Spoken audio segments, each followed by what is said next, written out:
Today we're talking to St Albans City manager Ian Allinson at a dark and dank Clarence Park, but the mood within the home camp doesn't reflect the weather. A 2-1 win over neighbours Hemel Hempstead town, Ian. A game where for much of it we were on the back foot, but we defended well, and when our chances came, David Moyo was in top form. Yeah, and we always knew we were going to be a bit like that because they're a very good side. They've got good players. You know, the midfield shape they had with the three of them in there are all very, very good players, and we got undone with the goal they scored because we switched off, and we warned them before the game about the quality they've got in there and the respect they have for each other in terms of their movement. And it's a shame because we didn't start well first 10-15 minutes. I felt we worked our way into the game, and I felt we was on top when we give the goal away. It just put us on the back foot for a little bit, but I thought it was second half we played really well. There were spells there where they had good chances and could have got in front. There's spells when we had chances and could have got in front, but I just thought it was quite an open game really. And I think if you look at it, we've probably had, I think, 8 corners. They've had 5 or 6 corners, but the game was in sort of 15-minute spells, I felt, and once we got the second goal I felt we defended really well, see the game out really well, and just really pleased to get another 3 points is the main thing. David Moyo, he scored the 2 goals that gave Hemel victory against us on New Year's Day this year, and now he scored the 2 goals which have finished them off. Unusual record. It is an unusual record, but you know, David's now getting, you know, playing on his own at times up front. But you know, if we get the ball in the box and we put quality in the box, he's going to finish them for us. I think that's 10 goals he might have now for the season, so probably a little bit slow in terms of the goal ratio that he's brought to the table at the moment, but Ralston's on fire at the early part of the season, so he's leading the line really, really well. We're getting bodies up in and around him, which took a little bit too long today to get the second body in the box or around it, but we managed to work the shape out at half time, got an extra body in there to pick up Sinclair, who was causing us problems, and I felt second half, you know, the first 10-15 minutes we played really well. I felt they had that 15 minutes, and then the last 15 minutes I felt we really see the game out really well, scored that and could have had 1 or 2 more goals. Dean Snedker was in excellent form at Eastbourne on Saturday, and his handling again today, he continued that form. Yeah, and it's great because I've said to him at times that, you know, at the beginning of the season I just felt he wasn't coming for crosses like he should have done. But again, it's like everybody, you just need a little bit of confidence. Defensively, to start the season we were letting goals in for fun, where at the moment we've got some big defenders who can head the ball and help him, and then when there's an opportunity for him to come and collect it, on 3 or 4 occasions today he's come in between big defenders and caught the ball and takes a load of pressure off us, and then when he can sort of settle us down again, we can get our shape, get us squeezed up, and then we can go and play in their areas. So yeah, it's been great. As I say, the last couple of weeks he's really come to the table. But again, it helps when you've got big defenders in. I thought Lewis Knight was outstanding today. I think Josh coming alongside him has helped him because he's talking all the time, and it's just helping us defensively. That we're a lot better now than we was at the beginning of the season. Hemel are going to look at and wonder how they lost this game, but I can put 2 words in there. Steve Corley, a number of chances he missed today, they're number 9. He's normally quite lethal, but today he let us off the hook a bit.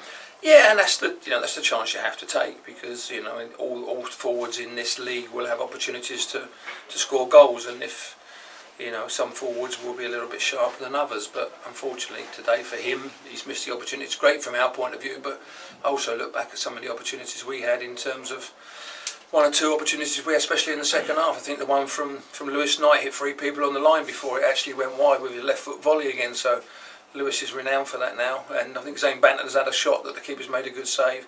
We've had 2 or 3, David Moyo and Zane Banton have gone wide of the post. So yeah, he's had a lot of chances, but we've also matched him with 3 or 4 or 5 chances ourselves. I was going to ask you how the hunt for a striker goes, but obviously with Moyo's 2 goals it seems a little bit challenging. As I said before, I won't bring another striker in. We've got Sam Merson, and we've got Zane Banton, and we've got Cal da Costa. So you know, the finances are done where we're concerned. So you know, so one person has to go if we're going to bring somebody in. At the moment, I'll stick with the forwards we've got, because all I'm going to do is complicate what we're trying to do, because Sam Merson really hasn't had a great run in the side. David Moyo has had a run, and it shows by playing regular football that he's going to score goals for us. Sam's got to come back to the table in terms of getting his fit levels back. I mean, he had a virus on Saturday, which was a shame. And Cal can play in that area, and Zane can play in them areas. So at the moment I'll stick with that. If we picked an injury up, and then we'd have to certainly go and have a look at what we need. And the squad today was probably the strongest we've been for probably all season. The bench today with Tom Bender, Percy, Solomon at the start of the game, because he wasn't playing until David Noble break down in the warm-up. David DeHagew and Sam Merson. Is a very strong bench, and all 5 of them at some stage this season have been regulars in the first team. So the 16-man squad's good. Jordan Sanderson's, we brought him in, will give us a little bit more quality in terms of passing the ball in midfield. And also we've got Jacob, who's come in and been a squad member for us. So we've got young Alfie, the goalkeeper. So we've got a squad there of 18 or 19 players, but 2 or 3 of them are quite young. They've still got a lot to learn, but we might need them at times for sitting on the bench just to help in the squad out. And you mentioned the injuries there. David Noble in the warm-up killed Acosta right at the end. Is that a concern for the weekend? It is a concern, obviously, and we lose Clovis on Saturday now for the booking on for the sending off on Saturday. So it is a concern. I mean, David's obviously been in his calf, and the pitches are getting a little bit heavy at the moment, but we'll have to just see where we are with that. Cow's, it's probably not as bad as we first thought. It's actually settled down quite nicely. He's having some treatment and some ice on it now, so hopefully we can settle that down over the next 48 hours and see where we are with that. But it's going to test the squad, as we said, so we needed a squad coming into this period. We've already lost, obviously, Clovis on Saturday, so we'll have to see where we are, tomorrow and Friday before we decide what we're going to do on Saturday. And it's building quite nicely, though. I mean, that's now 2 league wins back to back, 3 if you count the Hartford. So it's funny, Neil, because I felt against Chippenham and some of the team we played really well and got beat, and we're not playing particularly well at the moment. But there's a real fighting spirit amongst the players. They're trying as hard as they can to keep clean sheets. They're working extremely hard for the club, and we just need to ride our luck a little bit. Times, today we could have quite easily gone 2-1 down today, and it'd have been to see how the players would have reacted to going behind, but they've managed to keep the game level. David's obviously popped up with a goal 9 minutes from the end. I was really pleased how we see the game out after that. We kept the ball in the corners, we made life difficult, we got throw-ons, kept it. But as you say, it is going along nicely. It's a nice little 6 points. I mean, I think we're unbeaten in 4 league games now. I think there's 8 points out of the last 12, with 2 0-0 draws against Wealdstone and Gloucester. In between that we had the Weymouth game, which was disappointing.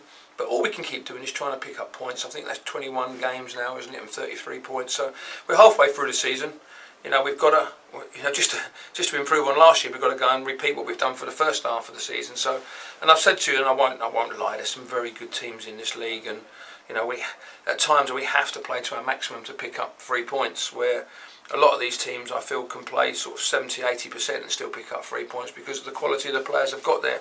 You've seen it today with their midfield, with Sinclair, Shorten and Parks in there. They're a very good midfield.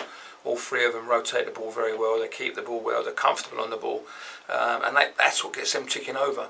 And then they've obviously got good wide players as well. Sanchez Watt has obviously come off. I think he's been carrying a bit of a knock. Sinclair's been carrying a bit of a knock, so it's helped us today. But when we go there next week on the 1st, it's going to be a tough game again. Good attendance today, Ian, just short of 1,500, although I thought our sport was actually a bit quiet, surprisingly. But these 2 wins, Eastbourne and today, hopefully that'll encourage a few of them to come down on Saturday for what's quite a big game against Billericay Town. Yeah, hopefully so. I mean, as I say, it's going to be a tough game, as we've said before. We're under no illusions with what Billericay have in terms of the personnel and the financial backing behind them. But we have to accept that. At the beginning of the season, we accepted it. We went down there in, I think it was August time on the bank holiday Monday, and give them a fright of their lives, to be fair, and we were excellent that day, and I think if we'd have stayed at 11 men, we'd have come away with all 3 points. So, again, we respect them. We have to show these teams the respect, because if not, that's not quite right in terms of where we are on the football side of it. But, we've got to go and work hard and try and ride our luck at times. As I say, we have to be at our very best to pick up 3 points, and this period at the moment, it's worked out fine at the moment, but we've got 3 really tough games coming up next week, because, as I say, Billericay and then Hemel back at Hemel on the 1st, and then we've probably got one of the most consistent sides in the league coming here on the 5th in Oxford, who are scoring goals for fun and causing a lot of teams a lot of problems. David Moyo took quite a bit of stick from Hemel supporters today. Unjustified or just part and parcel of the game? Part and parcel of the game for me, David. At the end of the day, what people don't realise is how tough they tried to keep him last year. They've even made inquiries about bringing him back this year, so he's a vitally important part of what we're trying to do. They obviously want him back at their side because they see what job he did there. So, unfortunately, when somebody leaves to leave and go to another football club, it's not all about the financial side of it. It's because they want to come in and play with a different set of players and different set of management, and that's what David decided to do. He is very close where Dean Snedker's involved, so that was a massive decision on his part to come here. We worked really hard on Dean into getting David to sign for us. So, as I say, he's got 10 goals now. You know, if he can go and get another 15 goals in the second half of the season, a 25 goal ratio for a player of his quality would be great at this level. And that's what he's got to look to do. We keep pushing him and pushing him and pushing him. You know, he has to go and get goals because that's the bread and butter what this league is all about. But also Sam Merson's got to get in there. You know, we've got to at times have that confidence to go and play him and Sam up front, because the two of them up front would be a handful for most defences. But as you've seen today, their midfield shape caused us a lot of problems, especially in that first half, and we've had to rectify that at half time, make some changes just before half time and again at half time, where we really done away with our forward players in terms of getting anybody up to support with David Moyo, because we played Zane in the hole today. But unfortunately, we had to move him to the left hand, or to the left hand side, push Cow along to the right, and then put the additional midfield player in, Ben Wyatt, which worked in the second half. Apart from that sort of 15 minutes where they got in 3 or 4 times down our right hand side, their left hand side, and as I say, they had 2 or 3 really good opportunities which could have caused us a lot of problems. Thanks so much, Ian, and congratulations on giving people in this part of Hertfordshire a very happy Christmas. Thanks, David. Right, just a reminder, the Saints are back down here on Saturday. There's the 29th of December when Billericay Town are the visitors in National League South. Kick-off at the park is at 3 p.m.